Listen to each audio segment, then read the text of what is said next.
Picture this: a man who's worked all day, carried the weight of his family, given his love, time, and strength, and yet, when he comes home, he feels invisible. He's not angry anymore. He's just tired.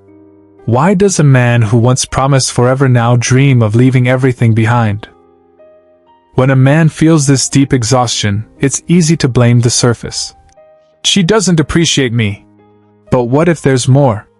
What if it's not just about your partner's words, but also about a wound that started long before her? Let's start with the first root. The man feels unseen. He's given love, loyalty, effort, sacrifice, and in return, he feels dismissed, unappreciated, or even criticized. Research published by Psychology Today and Verywell Mind shows that one of the leading causes of emotional burnout in men is a lack of recognition. When men feel unseen, they don't just lose patience, they lose identity.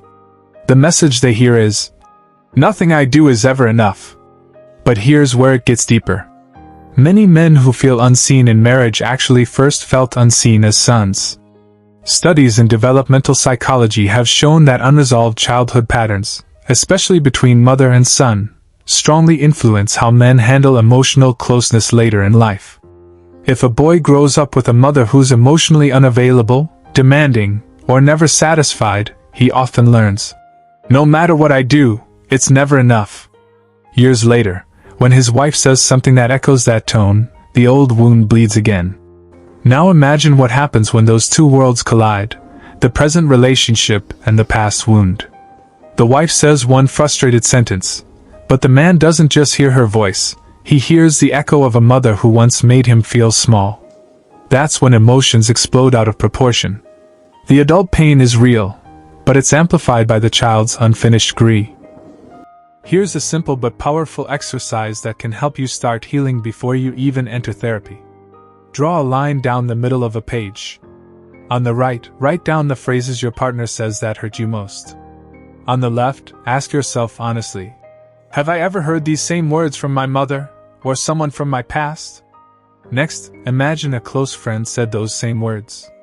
Would they still cut as deep? If not, it's a sign the pain isn't just about your partner, it's about an old wound being reopened. The goal isn't to blame, but to understand where your emotional triggers truly come from. Healing doesn't mean pretending your partner's behavior is fine. It means not letting the past run the present. Talk openly, without accusation. Instead of, "You always try. When you said that, I felt." Studies on emotional communication show that relationships grow when partners replace blame with vulnerability. Gratitude also changes the game. When one partner begins expressing appreciation, emotional connection increases on both sides. And if you recognize a deeper wound, seek therapy. Healing the boy inside helps the man stop fighting ghosts. If any of this resonated with you, pause for a second. What's one sentence, one word, that still echoes in your head and hurts when you hear it? Write it down. That's where your healing begins. I'll be diving deeper into how couples can heal these emotional wounds together in the next video. Subscribe, comment your word below, and take that one small but powerful step towards self-understanding.